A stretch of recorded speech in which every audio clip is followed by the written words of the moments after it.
all year and what not to do. Now, this is part of my free training that I have. There's a link down below. If you're a RunSmart member already, it's the RunSmart Protocol or Injury Management program.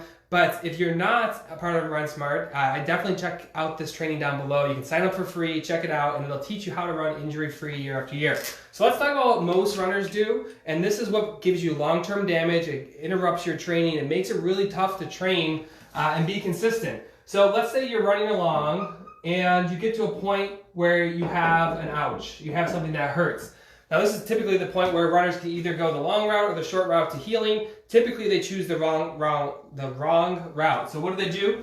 They realize that something's wrong, so instead of putting things in place to fix it or to take it back to normal, what they end up doing is they do the first step of the injury denial and they start to decrease their distance. So typically you're running along, you're like, oh, I usually run 30 miles or kilometers a week. I'm gonna run 20 instead, because 20 is less than 30. That'll take my knee, my ankle, my hip, make it feel better, and I'll go back to normal training next week. This is the first step of denial. Then what we end up seeing is runners go to the second step of denial, which is spacing runs. So what does that mean? Typically what runners will do is like, okay, I'm just gonna run, I used to run every day, so I'm gonna run every other day now. And if I run every other day, then it turns into every 3 days, and you start to see that you need more and more time to recover in between the injuries. And once we start going down this path, we start to set ourselves up for some long-term injuries, long-term damage, things that really make it tough to stay healthy in our running. So we keep going, and then you get to the point where you space your runs out, and you're like, okay, I don't care, I'm just gonna take time off. I'm gonna take a week or two off, and if I take a week or two off, I'll come back, it'll be ready to go. And what we end up going is, okay, I took this time off, I'm going to try to go for a run, and you realize that it doesn't go well. You're either depressed or you just run through it, and neither of these are great. So it's usually you're a little bit of both, because you're running and you're depressed because it's not working.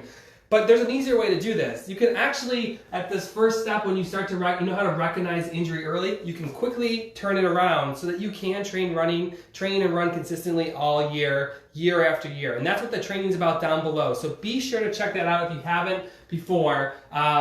What we want to do is, once we identify here, we're going to put a system in place to go right back to running and training, and we can do this sometimes in just a couple of days, sometimes if it's a little bit more severe, a week or two, but we don't have to have this hiatus of 2-3 months off because we ignored something, we decreased our distance, spaced our runs out, took some time off, and ended up depressed and injured.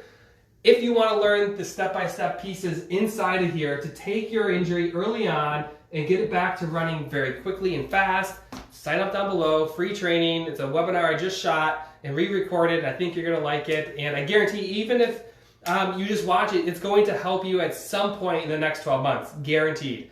All right, thanks for watching. Don't be this runner in denial, and I'll talk to you guys later. Bye.